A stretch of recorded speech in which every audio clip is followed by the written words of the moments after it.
Good afternoon. How are you? I'm well. Thank you so much. Thanks for having me. Appreciate Uh, it. Absolutely. Welcome to the Q.A.C. Team Podcast. Let's go ahead and get started and tell our audience who you are and what you do. Well, audience, I am Obet Jamison, and I am a product of my mother. She was one who always cared for us very well, and she also cared for the community very well. And so she's pretty much instilled that in me. And so what I do at this point is I facilitate conversations. And the way that I do that is through training and development, a real focus on, I'd say, mental well-being in terms of training and certifying people in mental health first aid. I train on adverse childhood experiences. And then I come and work with businesses so that they can have a productive workplace wellness site. And so that's pretty much really creating a caring environment. It's kind of what I do. That's a great thing. That's a great thing. So Well, thank again, yeah, tell us, why did you decide to be a business owner? Well, growing up, I saw what that looked like. We had a really productive entrepreneur family. My immediate family had a restaurant business. Nice. My uncle, who actually lived down here in the Maryland area, had his own cab with his name blasted on the side. My aunt was an accountant. So I just kind of saw that all around me and my immediate family and extended family on what it is to be a business owner. But I also found out hmm, the strength that comes from that, how to Yeah, overcome adversity and things along that way. And I guess, being here in this country, I think it really let me know that this is where we can get it done because we yeah. do have a system built for business owners. And so I was taught that as well. So might as Yeah, well I was take going to, advantage. yeah, so entrepreneurship was kind of in your family growing up, huh? Yes, indeed. Indeed. That's great. Yeah. So tell us a little bit. So why'd you choose your industry? Well, let me say it like this. We did have our own business. I grew up in an urban environment in Newark, New Jersey. And so one of the things that I saw at a very early age, Chuck, was I saw what can happen when a community is devastated by addiction. And so one day, had our restaurant. It had two really full-size glass doors. And I can hear this little girl crying to her mom, well, not crying, but just kind of coaxing her mom to come on. And she was repeatedly saying this. And so I finally went over. I was about 11 then. And I finally went over and, like, why isn't her mom coming on? And her mother was in what we call back then a heroin nod. So she was, drugged up and just literally couldn't move. And so that just broke my heart at a very young age. And so I went into youth development, which is the industry I have been in for about 25, 30 years now, working directly in youth programs before and after school and things along that line. And then I shifted here after COVID, in all honesty, I shifted to really come out of working in someone else's business to start my own. So it's for me, it's still about youth development because it's family stability, it's having a healthy workplace, and all that comes back to our children and our youth. And so that's kind of how I end up in this industry. From just saw something that just broke my heart at a very young age, and it seems to be coming full circle once again.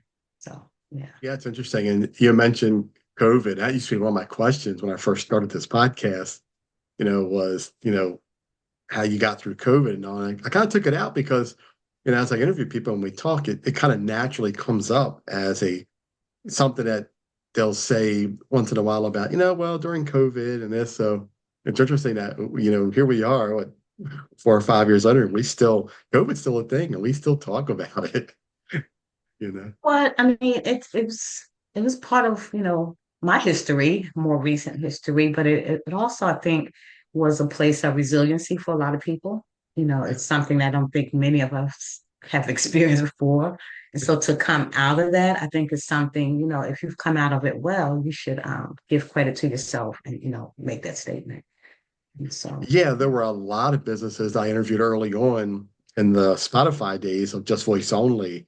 A lot of my podcasts, they talked about that, how podcasts made them, If it Yeah. wasn't for COVID, it wouldn't be, they wouldn't have what they have, and they're kind of grateful for it. But in the other sense too, they're kind of like, it was a bad thing, but it was kind of a good thing, for a lot of Yeah, businesses, yeah, you know. that's true because I worked, and again, it was a very pivotal point for me because I worked in the school system, which is a place you just like nothing's going to happen here, but it did, and so I'm grateful, for that experience, and hopefully, to continue to press on with the aftermath of all that and letting people know that they'll be okay, they'll be Yeah, okay. absolutely.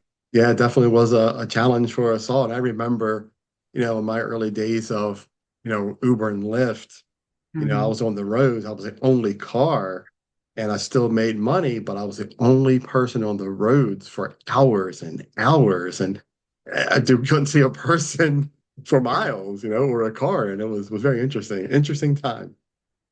Interesting is a good word. We Right. learned a lot. Yeah. Learned a lot. So, we talked about, what you do. We talked about why you decided to be a business owner, how you choose your industry. So let's go ahead and shift a little bit to what were some of the challenges that you faced, getting this together and doing what you do now? Wow. I think some of the challenges is really just getting started. Um, One, having a thought and an idea is one thing, and taking that and making it happen. And so I think for me, and it's still a growing process, is really acquiring those contacts that um, need what you are offering. And so that's always a work in progress. It's going well. I can say that it is a self-sustaining business, but I think that's the hard part. And the other part of that, personally for me, is I've always been one behind the scenes. And so now there's this forward-facing me that has to go out there and build a business. And so a lot of it has come from word of mouth, which is good. But to grow even bigger, it requires a lot more of me to get out there and meet people. And because I prefer the authentic relationship. And so I have not acquired the skill set of having a Instagram and all of that because it's so far away that like I want to know you, and so that's the area of growth and part and a challenge for me right now because it is a shift. Yeah, I was going to say, a lot of people struggle with that. It's they just don't Yeah. want to spend the time with social media. But however, social media is a big part of what we do now. And that's where we'll find 90% of our growth is through social media. It is. I mean, it is. And so hopefully, through that, those times and for what I do when it comes to training and development and some consulting, I think it is about building a relationship. And so that does take time to Yeah. do that. So, mm. Yeah. So tell us a little bit about what's it look like to reach out to you to get this going. What does your business model look like? So our business model really is about we have a menu of services. We build our services around the needs of the business that we're going to be working with. And so if the business is looking for ways to build their teams better, then we actually build that out. So our differentiator in that is we first have that conversation. So that's why having that relationship is so important, at least for Yeah. me, because Yeah. we do have to have a conversation about exactly what is it that you're trying to accomplish here. And so in having that information, we build out whatever training you might need.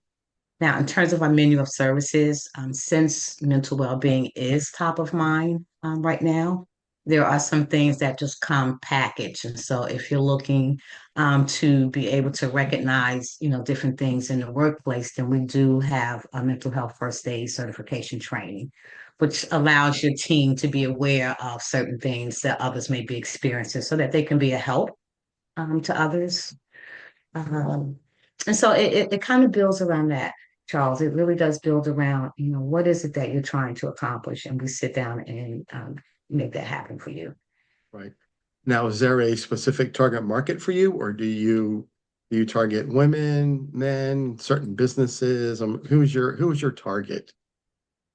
Most of our work has been in nonprofit. And so, because that's where the youth are. And so, again, my focus is still ensuring that our youth are able to thrive and grow. And so it's been mostly in nonprofit. It's not only in nonprofit, but it's mostly in nonprofit. And so the model is expanding. And so with our Work at Wellness program, that can be in any industry. With that particular component, it does allow a company to kind of build their purpose around getting input from the employees, from their staff, from their team. And so we kind of help an organization build that out. We develop the scorecards. We kind of put all that together with them. The promotion and communication, we do all of that so that, somewhere down the line, if the ownership is willing and ready to listen to their team, it turns out to be a really good thing. And so, Yeah. yeah, Yeah, working together. That's key in a lot of things that a yeah. lot of businesses offer, especially in the coaching and mentoring and developing, markets. It's a good thing.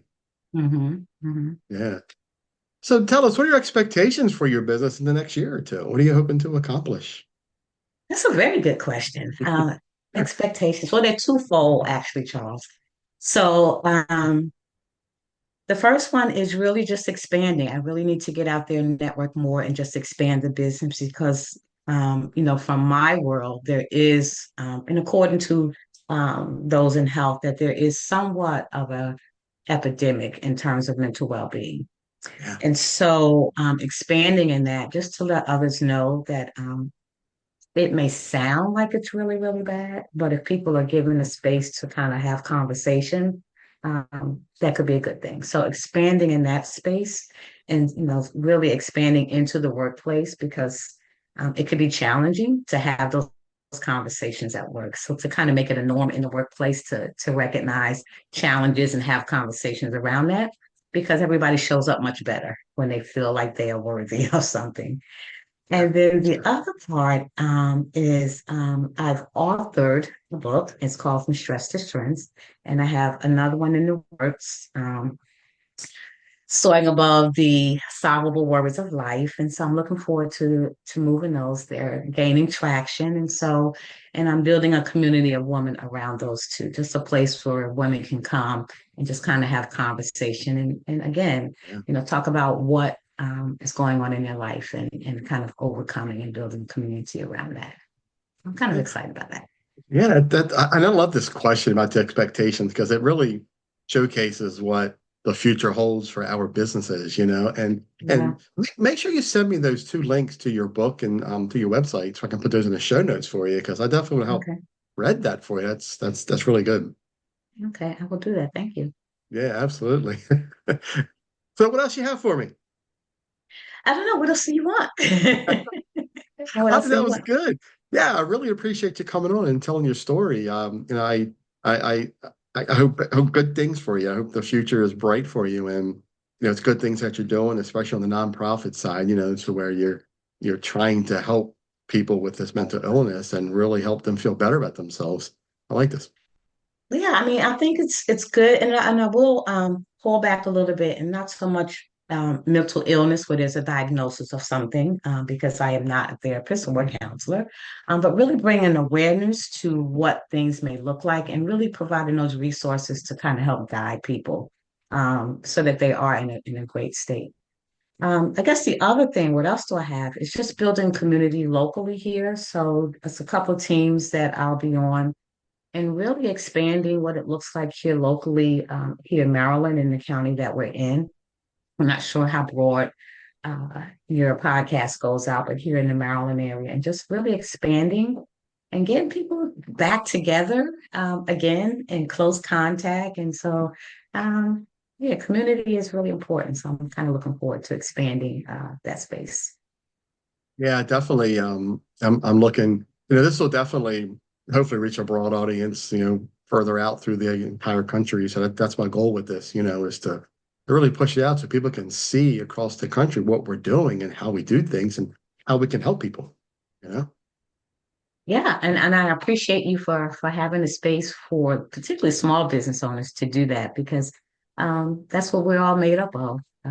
Small businesses, local business, shop local if you can. So I Yeah, appreciate you doing what you do, and definitely thank you for the time to kind of yeah. sit with you and have a little conversation. Yeah, you're very welcome. So, and like I said, I hope this, goes far and wide for you and people see what you're doing and let's hope you grow. That's what we got to do. Yeah, and my aunt who's here with me, she's just over 90 years old, and she said it's not hope, it's will. So I will go, and I share that with everyone. Her words of wisdom that you will do what you put your mind to do. So yeah. Yeah, a little bit of law of attraction there, right? Ask, believe, receive, and just the power of positive thinking, right? It is that. It takes some work. I mean, it's just not the thought, but yeah, Yeah, it takes some effort absolutely. and some work to get it all done. But most definitely, for Absolutely. sure. Definitely. Absolutely. Well, I appreciate you coming on the podcast today with an interview, and I'd love to hear your story. Can't wait to share it with our audience. And keep in touch, and we'll talk soon. Definitely. And I will send those links to you. I appreciate it. Please do. Thank you so much, and have a All great right. rest of your day. Okay. All right. All right. Thank you. Bye-bye. You're very welcome. Take care. Bye. Bye. You've been listening to the QAC Team podcast with your host, Charles Luttrell. Connect with us on the web at QACteam.com, TikTok at QAC Team, Facebook and Instagram at QAC.team. Thanks for your support.